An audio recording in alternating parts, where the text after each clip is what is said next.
2 মাস আগে আমার সাথে এমন একটা ঘটনা ঘটে যেটা ভাবলেই আমার গায়ে কাঁটা দিয়ে ওঠে। চলো আজকে তোমাদের সাথে সেই ঘটনাটি শেয়ার করি। বেশ কিছুদিন ধরে আমার শরীর ভীষণ খারাপ যাচ্ছিল, গা হাত পা ফুলে ফুলে উঠছিল, পায়ে জল জমতে শুরু করেছিল। ডাক্তার দেখানোতে ডাক্তার বললেন দেখো থাইরয়েড টেস্ট করে।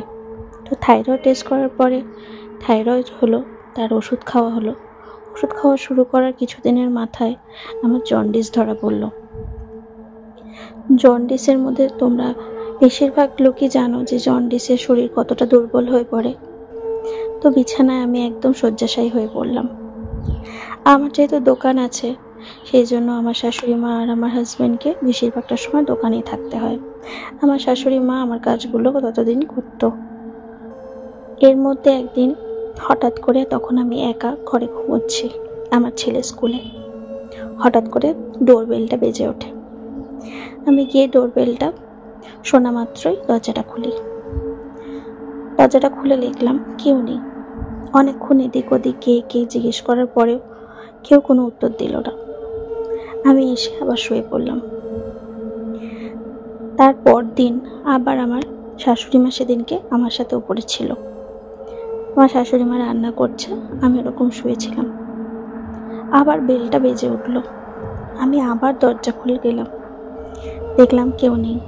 শাশুড়ি মা বললো কি রে, তোর কি হয়েছে, দরজা খুললি কেন? না মা, বেল বাজলো, শুনতে পাওনি? কখন থেকে বাজছে। মা বললো কই না তো, বেল বাজেনি তো, জাগিয়ে শুয়ে পড়। এরপর একদিন সন্ধ্যাবেলা, সেদিন কেউ ছিল না আমার সাথে, আমি আর আমার ছেলে। সেদিনকে ওরকম ডোরবেলটা বেজে ওঠে। তারপর আমি গিয়ে আস্তে আস্তে দরজাটা খুলি। দরজাটা খোলার পর আবার এদিক ওদিক তাকিয়ে দেখলাম কেউ নেই।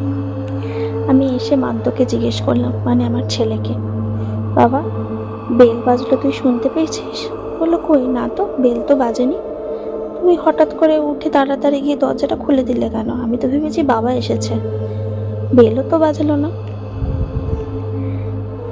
সেদিনকে আমি ঠিক করলাম, আমার মনে হয় শরীরটা একটু বেশিই খারাপ হয়েছে, আমার ব্রেনের উপর মনে হয় চাপ পড়ছে, তাই হবে।